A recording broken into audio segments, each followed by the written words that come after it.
ধরনের কোনো প্রবলেম হয়, আমি কি করব আমি নিজেও জানি না, তবে আমি এমন কিছু করব যে ওদের মনে থাকবে যে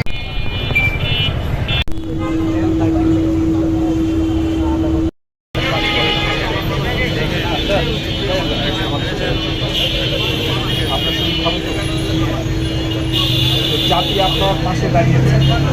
আমি ৮,০০০ কিলোমিটার দূর থেকে এসেছি। আমি লন্ডনে ছিলাম ১৬ বছর। আমি জাতির জন্য, বিশেষ করে নিপীড়িত নির্যাতিত মানুষের জন্য লন্ডনে বসেও আমি কষ্ট করেছি। ইউটিউবার কিংবা স্মার্টফোনে যারা আমাকে দেখেছেন, আমি অসংখ্য টকশো করে এই জুলাই বিপ্লবের সময় এই তারেক ভাইদের পাশে ছিলাম। ওনারা রাজপথে ছিল, আমি লন্ডনের রাজপথে ছিলাম। আমি অবসরপ্রাপ্ত মেজর সিদ্দিক।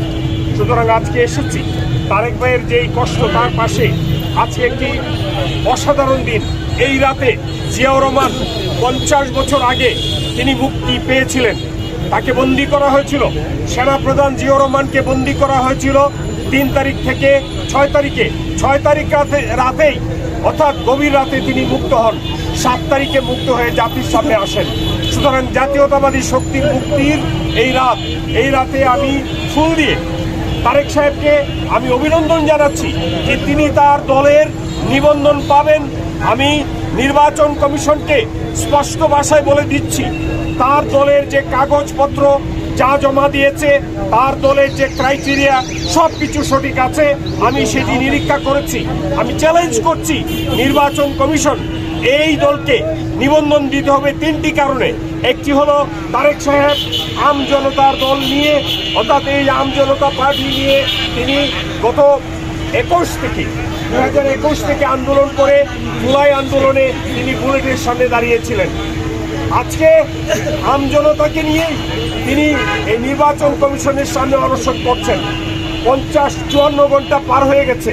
আমার বিশ্বাস নির্বাচন কমিশন তার দলকে, তার যে নতুন গঠিত দল, এই গত 5 বছরের সংগ্রামে তিনি বা 6 বছর যে সংগ্রাম করলেন, তাকে তার সংগ্রাম, জুলাই সংগ্রামে তিনি যে বুক পেতে দিয়েছিলেন বুলেটের সামনে, তাকে স্বীকৃতি দিবে অচিরেই। যদি না দেয় তাহলে আমি আমজনতাকে, আমি বিএনপির একজন কর্মী, দেশের প্রবাসে একজন সংগঠক, আমি নিবিড় একজন মিডিয়া স্পিকার, আমি একজন গবেষক, সেই হিসাবে আমি গত 7 বছর এসে আমি নিষ্পেষিত হয়েছিলাম। আমি আয়নাগরে গিয়েছিলাম, আমাকে গুম করা হয়েছিল। আমি 2 মাস অর্থাৎ 62 দিন জেল খেটে আমি লন্ডনে যাই। আমি গত 1 বছর আপনাদের সাথে আছি, তাই আজকে আমি দূরে থেকে ছুটে এসেছি তারেক সাহেবের পাশে দাঁড়ানোর জন্য, এই পার্টির পাশে দাঁড়ানোর জন্য। আমি মিয়া মুর্শিদুজ্জামানকে চিনি, তিনি আমার টিচার ছিলেন। আজকে এই দলের যে সভাপতি এবং সেক্রেটারি, তাদের সাথে আমি পূর্ণ সংহতি প্রকাশ করছি এবং আপনাদের সবাইকে মিডিয়ার মাধ্যমে সারা জাতিকে জানাচ্ছি যে তারেক সাহেবের এই অনশন ভাঙার জন্য নির্বাচন কমিশন অচিরেই আগামীকালকের মধ্যে তারা তার অনশন ভাঙিয়ে তার দলকে নিবন্ধন করার জন্য তারা স্বীকৃতি জানাবে। আমার বিশ্বাস এই জাতি তারেককে মনে রাখবে, তারেকের আন্দোলনকে মনে রাখবে। তারেক ইতিপূর্বে ভারত বিরোধী, আগ্রাসন বিরোধী আন্দোলনেও জড়িত ছিল। বাংলাদেশের পণ্যকে গ্রহণ করার জন্য তিনি রাজপথে হেঁটে হেঁটে মানুষকে উজ্জীবিত করেছিলেন। তিনি বুলেটের সামনে দাঁড়িয়েছিলেন। আজকে আমি আপনাকে অভিনন্দন জানাচ্ছি, আপনি আপনার নিবন্ধন পাবেন, সেটি আমার প্রত্যাশা। এবং আমার সাথে আপনারা সবাই একমত? আপনারা কি একমত যে তারেক সাহেবের নিবন্ধিত হবে? ইনশাআল্লাহ। ধন্যবাদ।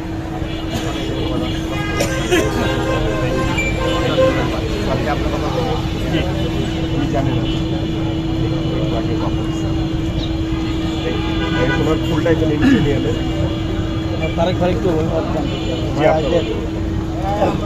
অনেক ধন্যবাদ।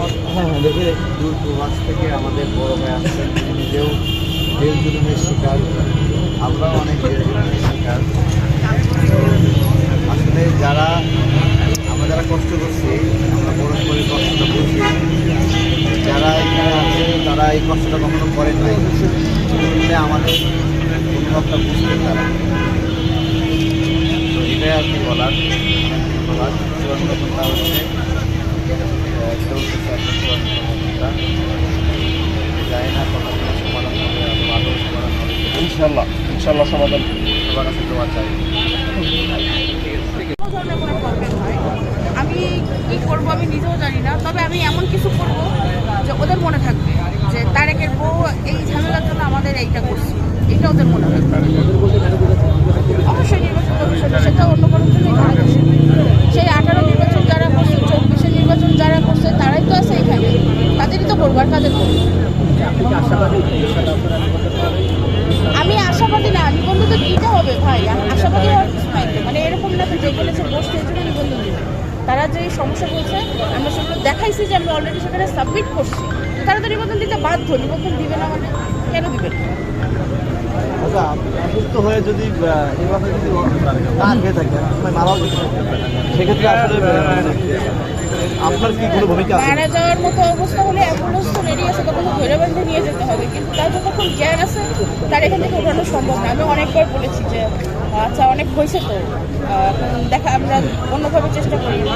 সে একদম একেবারে না, তুমি বাসায় যাও, আমি এর শেষ দেখে যাবো, সে শেষ দেখে যাবো। গতকালকে রাত্রে হয়তো আমি এসেছিলাম নিউজ করার জন্য, তখন অনেকেই চেষ্টা করেছিলাম পানি খাওয়ানোর জন্য, পানি খাইনি।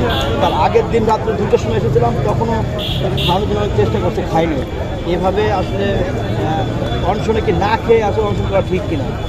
অনশনের মানে নিয়মটা তো ওটাই, অনশন মানে তো অনশন, পানিটা খায়। কারণ এখানে তো আর এরকম জমি জমা সংক্রান্ত লড়াই এরকম তো না বিষয়টা, কিন্তু সে পানিটা মেটালে দিচ্ছে না। আমরাও অনেকভাবে তাকে বুঝাইছি, আচ্ছা ঠিক আছে পানিটা নেও, বডিটা পুরো ডিহাইড্রেটেড হয়ে গেছে, ডিহাইড্রেশনের জন্য সাফোকেশন হচ্ছে, পানিটা নেও, কিন্তু সে কোনোভাবেই নেবে না। এবং এভাবে চলতে থাকতে থাকতে যদি একবার গায়ে জ্বর আসে, ডিহাইড্রেশনের গায়ে জ্বর আসলেই প্রবলেম, কিডনি ইফেক্ট করতে পারে, রিনাল ফেলিয়ারে যে কোনো প্রবলেম হতে পারে। এবং সে কোনো কিছুই না গায়ে থাকতে থাকতে মানুষ মরেও যায়। আচ্ছা, এই দলকে নিয়ে এখন এই মুহূর্তে দেশবাসীকে আসলে আপনার কিছু বলার আছে কিনা? দেশবাসীকে শুধু এতটুকুই বলবো, আপনারা একটু ভালো করে শুনেন আমরা কি বলি। মানে তারেককে পছন্দ হচ্ছে না, তারেকের ভালো নাই লাগতে পারে, স্বাভাবিক। তারেকেরও অনেককে ভালো নাই লাগতে পারে, আমারও অনেককে ভালো নাই লাগতে পারে, আমাকেও অনেকের ভালো নাই লাগতে পারে, কিন্তু কি বলছি কথাগুলো একটু শুনুন, সমস্যাটা বুঝেন। এই সমস্যাটা আজকে আমার সাথে হয়েছে, কালকে আপনার সাথে হবে না, বা এর পরে আর কোনো দল আসবে না। যুগ যুগ ধরে কি এই আওয়ামী লীগ, বিএনপি, জামাত এরাই চলবে, নতুন কেউ আসবে না? যেই প্রবলেমগুলো ছিল এদের মাধ্যমেই তো সেই প্রবলেমগুলো ছিল, তারাই যদি চলতে থাকে তো প্রবলেম তো এইভাবে চলতে থাকবে, তাই না? চেঞ্জ দরকার তো আসলে। আর চেঞ্জ যাদেরকে নিয়ে আমরা স্বপ্ন দেখছি চেঞ্জের, তারা তো 1 স্বৈরাচার, তারা আর 1 স্বৈরাচার হচ্ছে, আরও বড় স্বৈরাচার হচ্ছে। এরা এত বড় স্বৈরাচার হয়েছে, ওই লঙ্কায় যে যায় সেই রাবণ হয়। এই আর কি।